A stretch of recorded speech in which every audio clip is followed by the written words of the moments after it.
Hi welcome to Sumi talkies. Mollywood times കണ്ടു.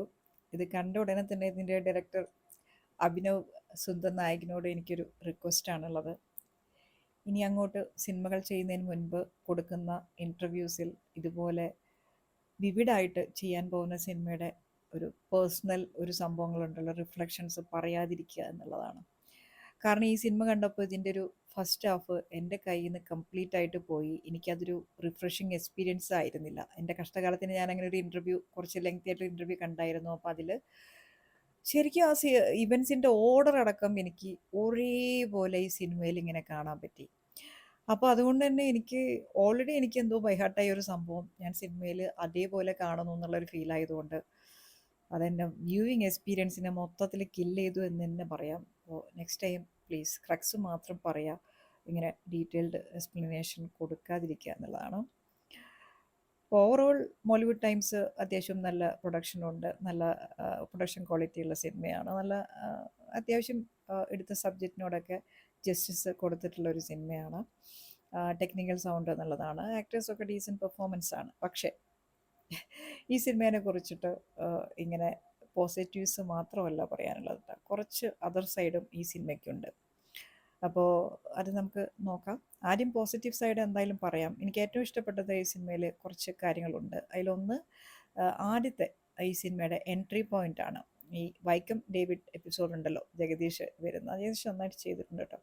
അപ്പോൾ ആ ഒരു സംഭവം കൊണ്ട് തന്നെ ഈ സിനിമ ചെയ്യാൻ പോകുന്ന ആ ഒരു സിനിമയുടെ ടോപ്പിക്, അല്ലെങ്കിൽ എന്ത് തീമിലേക്കാണ് ഈ സിനിമ നമ്മളെ കൊണ്ടുപോകുന്നത് എന്നുള്ളത് അവിടെ തന്നെ ഒരു ബ്രില്യൻ്റ് ആയിട്ട് എസ്റ്റാബ്ലിഷ് ചെയ്യാനായിട്ട് ഇതിൻ്റെ ഒരു സ്ക്രിപ്റ്റിനും പറ്റിയിട്ടുണ്ട്. ആ സമയത്ത് നല്ല നല്ല രീതിയിലുള്ള ഡയറക്ഷനാണ്, ഷോട്ടുകളാണ്.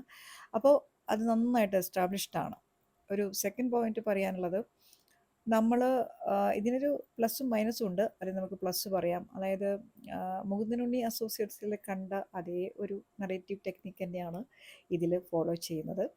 അപ്പോൾ സെൻട്രൽ ക്യാരക്ടറിനെ കൊണ്ട് വോയിസ് ഓവർ ചെയ്യിപ്പിച്ച് സിനിമ മുഴുവൻ എക്സ്പ്രസ് ചെയ്യിപ്പിക്കുക എന്നുള്ള ടെക്നിക്ക് ഇതിൽ നസ്ലിൻ നല്ല രീതിയിൽ ആളുടെ ഒരു വോയിസ് മോഡുലേഷനിൽ അത് അഭിനവിന് നന്നായിട്ട് ചെയ്യാൻ കഴിയുന്ന, അതായത് ആക്ടേഴ്സിനെ കൊണ്ട് ആ ഒരു മോഡുലേഷനും ആ ഒരു നറേഷനും നല്ല രീതിയിൽ ചെയ്യാൻ പറ്റും. അത് വിനീത് ശ്രീനിവാസൻ, നമ്മൾ അല്ലെ ഫീൽ ഗുഡ് ക്യാരക്ടേഴ്സ് മാത്രം ചെയ്ത വിനീത് ശ്രീനിവാസൻ അങ്ങനെ ഒരു ഡാർക്കസ്റ്റ് ക്യാരക്ടറിൽ വന്ന സമയത്ത് തന്നെ നമുക്കത് മനസ്സിലായതാണ്. അപ്പോൾ അത് ഇതിലും നല്ല ക്ലീനായിട്ട് അത് ചെയ്തിട്ടുണ്ട്. അതൊരു പ്ലസ് തന്നെയാണ്. പിന്നെ അടുത്ത കാര്യം എന്ന് പറയുന്നത്, വിനീത് മാധവ് എന്ന് പറഞ്ഞ ക്യാരക്ടറിന് ഇപ്പോൾ എല്ലാവർക്കും അറിയാം. സിനിമ, അതും horror cinema, the best horror cinema director ആവുക, മനോജ് നെറ്റ് ശ്യാമളനാവുക എന്നൊക്കെ പറഞ്ഞ് നടക്കുന്ന വിനീത് മാധവൻ്റെ ഒരു ജേണിയുണ്ട്. ചെറുപ്പം മുതലേ ഈ ഒരു സിനിമയോടുള്ള obsession, passion, perseverance, hard work, trial and error, അങ്ങനെ ഒരു ഡയറക്ടർ ആവുന്നവരെയുള്ള ആ ഒരു ജേണി നല്ല ഡീറ്റെയിൽ ചെയ്തിട്ടുണ്ട്. റിലേറ്റബിൾ ആണ്. പക്ഷേ ഇതിന് ഒരു അതർ സൈഡ് ഉണ്ട്. അതായത് ഇങ്ങനെ വന്ന ഒരു ഡയറക്ടർ, ഒരു ബഡ്ഡിങ് ഡയറക്ടറുടെ ഒരു അരോഗൻസും അതുപോലെ തന്നെ ഓവർ കോൺഫിഡൻസും സ്വന്തം ടാലൻറ്റിലുള്ള എന്താ പറയുക, ഒരു തരം ഒരു നാർസിസം എന്ന് തന്നെ പറയാം. അപ്പോൾ ഇതെല്ലാം കൊണ്ടുവരുന്ന സമയത്ത് ഈ ഒരു ക്യാരക്ടറിനെ ഇങ്ങനെ ഹെയിൽ ചെയ്യിപ്പിക്കാൻ വേണ്ടിയിട്ട് കുറേ ക്യാരക്ടറിനെ സൈഡിൽ നിർത്തുന്നുണ്ട്. ഈവൻ ഇൻക്ലൂഡിങ് ക്ലോസ് ഫ്രണ്ടായിട്ടുള്ള സുജി അടക്കം, നമ്മളുടെ റോഷൻ ഷാനവാസ് നല്ല ആക്ടിങ് ആണ് കേട്ടോ, എനിക്കിഷ്ടപ്പെട്ടു, റിയലായിട്ട് ചെയ്തിട്ടുണ്ട്. ആളെ കൊണ്ടടക്കം ഇങ്ങനെ ഒരു മീഡിയോക്കർ ഫിലോസഫിയും അതും ഇതും ഒറിജിനാലിറ്റി ഇല്ലാത്തതും നെറ്റ്വർക്കിംഗ്, അങ്ങനെ കുറേ കാര്യങ്ങളൊക്കെ, അതൊക്കെ ശരി തന്നെയാണ്. പക്ഷെ പറയിപ്പിക്കുക എന്നുള്ളൊരു ടോൺ ഉണ്ടല്ലോ.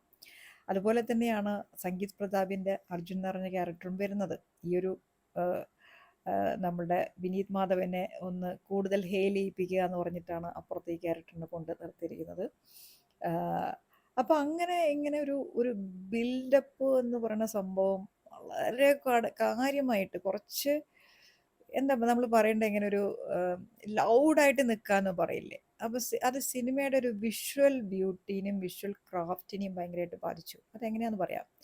ഇപ്പോൾ നമ്മൾ ഈ സെയിം ഒരു വോയിസ് ഓവർ ടെക്നിക്കിലൂടെ നസ്ലിനെ ഇങ്ങനെ ഈ ക്യാരക്ടറായിട്ട് ഇങ്ങനെ ഗ്രോ ചെയ്യിച്ചുകൊണ്ടിരിക്കുകയാണ് ഡയറക്ടർ. അപ്പോൾ ഈ ക്യാരക്ടർ എന്താണ്, ഈ ക്യാരക്ടറിൻ്റെ പൊട്ടൻഷ്യൽ എന്താണ്, ടാലൻറ്റ് എന്താണെന്നുള്ളത് കാണിക്കുന്ന ഷോട്ടുകളിൽ ഇങ്ങനെ കുറച്ച് കാര്യങ്ങൾ സൈഡിൽ പറയുന്നുണ്ട്. പക്ഷേ അതിലും ഈ ക്യാരക്ടർ തന്നെയാണ്, അതായത് ഈ വിനീത് മാധവൻ തന്നെയാണ് കൂടുതൽ ആളെ ഇതാക്കിയിട്ട് പ്രൈസ് ചെയ്ത് ഓവർ സെൽഫ് കോൺഫിഡൻസിൽ പറയിപ്പിക്കുന്നത് അല്ലെങ്കിൽ പറയുന്നതെന്ന് നമുക്ക് തോന്നുന്നുള്ളൊരു ഒരു പോർട്രയിലാണ്. അതിൻ്റെ ഇടയിൽ രാജേഷ് മാധവൻ്റെ ക്രിട്ടിക് അതൊരു നന്നായി. കാരണം സാധാരണ നമ്മളിപ്പോൾ കാണിക്കുന്നത് ആരെയാണെന്നറിയാമല്ലോ, മലയാള സിനിമയിൽ ക്രിട്ടിക്കൊക്കെ ആയിട്ട്. അപ്പോൾ അതിൽ നിന്നൊന്ന് മാറ്റി പിടിച്ചിട്ടുണ്ട്. അപ്പോൾ അത് കുറച്ച് നന്നായിട്ട് തോന്നി. അപ്പോൾ ആളെ കൊണ്ടടക്കം ഈ ഒരു കാര്യം ചെയ്യിപ്പിക്കുന്നുണ്ട്. അങ്ങനെ ഇങ്ങനെ ക്രൗഡ് ചെയ്ത് പറയിപ്പിച്ചുകൊണ്ടേ നമുക്കിങ്ങനെ കുറച്ച് കഴിയുമ്പോൾ സെക്കൻഡ് ഹാഫൊക്കെ കഴിഞ്ഞ് കുറച്ചങ്ങോട്ട് തുടങ്ങുമ്പോഴേക്കും നമുക്കങ്ങ് ടയറിങ് ആവും. കാരണം എന്താ വെച്ചാൽ ഈ പ്ലോട്ടിൻ്റെ ഈ ഒരു ഒരു പൊട്ടൻഷ്യൽ മനസ്സിലാക്കിക്കൊണ്ട് പിന്നെ അഭിനവ് ഇതിങ്ങനെ തിരിച്ചും മറിച്ചും ഇതന്നെ ചെയ്തുകൊണ്ടിരിക്കുക, എക്സ്റ്റെൻഡ് ചെയ്തുകൊണ്ടിരിക്കുക. ഞാൻ പ്രത്യേകിച്ച് പറയുന്നത് ഒരു ഹാഫ് ആൻ അവർ കട്ട് ചെയ്യാനുള്ളൊരു പോർഷൻ ഈ സിനിമയിലുണ്ട് എന്നുള്ളത് തന്നെയാണ്. അപ്പോൾ ഇതിൻ്റെ എഡിറ്റിംഗ് ചെയ്തിരിക്കുന്ന അഭിനവും നിതിൻ രാജും കൂടിയിട്ടാണ്. അഭിനവ് തന്നെ നല്ലൊരു എഡിറ്ററാണല്ലോ. അപ്പോൾ അത് സ്പോട്ട് ചെയ്യാൻ പറ്റാത്തത് എന്തുകൊണ്ടാണെന്ന് എനിക്ക് മനസ്സിലായില്ല. നമ്മുടെ സ്വന്തം സിനിമയോടുള്ളൊരു സ്നേഹം കൊണ്ടായിരിക്കും. പക്ഷെ അത് കുറച്ച് അത്യാവശ്യം നല്ല രീതിയിൽ ടയറിങ് ആയിപ്പോയി. അല്ലെങ്കിൽ ആ ക്യാരക്ടറിന് വേറെ രീതിയിലൊന്ന് ഒരു ട്രാൻസിഷൻ ചെയ്യണമായിരുന്നു.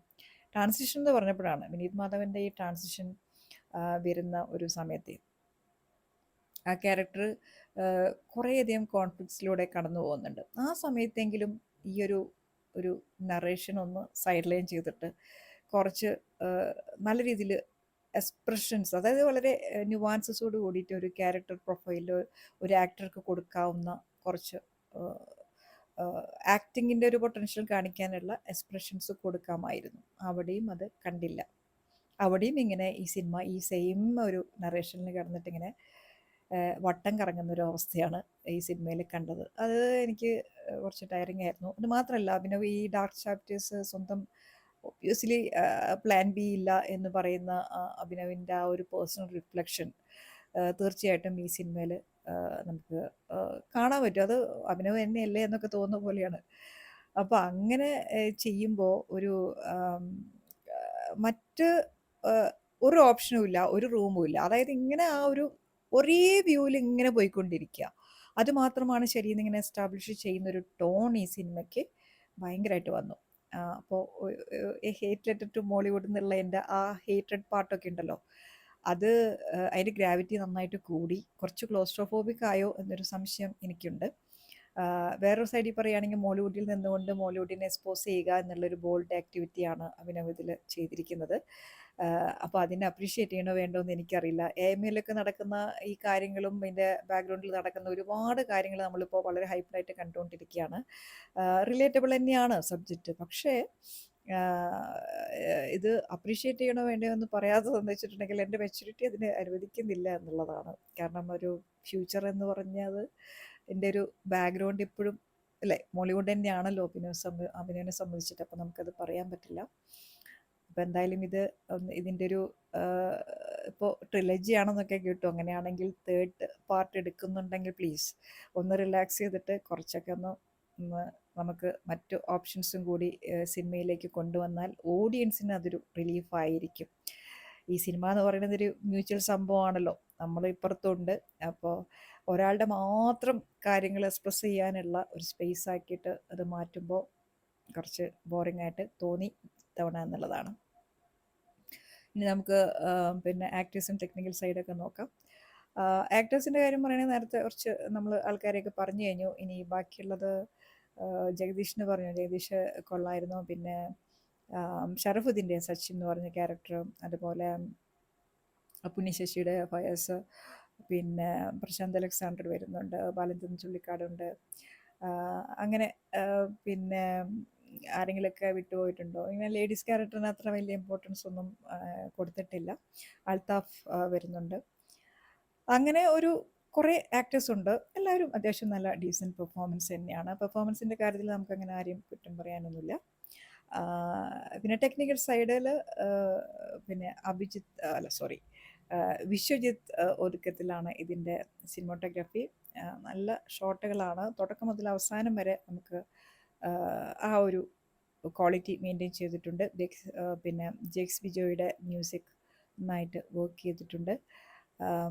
മേജ് ചെയ്തിട്ട് പോകുന്നുണ്ടായിരുന്നു. പിന്നെ എന്താ പറയാനുള്ളത്, വിഷ്ണു ഗോവിന്ദിൻ്റെ ഓഡിയോ ഡിസൈൻ കൊള്ളായിരുന്നു. അത് എസ്പെഷ്യലി എനിക്ക് ഫസ്റ്റ് ഹാഫിൽ നല്ല രീതിയിൽ ഇഷ്ടപ്പെട്ടു. പിന്നെ എഡിറ്റിംഗ് നമ്മൾ ഓൾറെഡി പറഞ്ഞു കഴിഞ്ഞതാണ്. അപ്പോൾ അങ്ങനെ ഒരു ഏഹ്, എന്താ പറയുക, ഒരു ഓവറോൾ പറയുകയാണെങ്കിൽ സിനിമ അങ്ങനെ മോശമെന്ന് നമുക്ക് പറയാൻ പറ്റില്ല. പക്ഷേ ഇനി എനിക്ക് തോന്നിയത് അഭിനവിൻ്റെ അപ്രോച്ചിൽ തീർച്ചയായിട്ടും ഇപ്പോൾ ഈ സിനിമയിൽ വിനീത് മാധവനെ റെപ്രസെൻ്റ് ചെയ്ത പോലത്തെ ഒരു അപ്രോച്ച് ആണെങ്കിൽ അതത്ര ഐഡിയലായിട്ട് എനിക്ക് തോന്നുന്നില്ല ആസ് എൻ ഓഡിയൻ. അപ്പം കുറച്ചൊക്കെ അതിൽ എഡിറ്റിംഗ് ഷിഫ്റ്റുകളൊക്കെ വരേണ്ട ഒരു സമയമായി എന്ന് തന്നെയാണ് എനിക്ക് ഈ സിനിമ കണ്ടപ്പോൾ തോന്നിയത്. എന്തായാലും നമുക്ക് വേറൊരു സിനിമയൊക്കെ ആയിട്ട് അടുത്ത് തന്നെ കാണാം. Thank you so much for watching.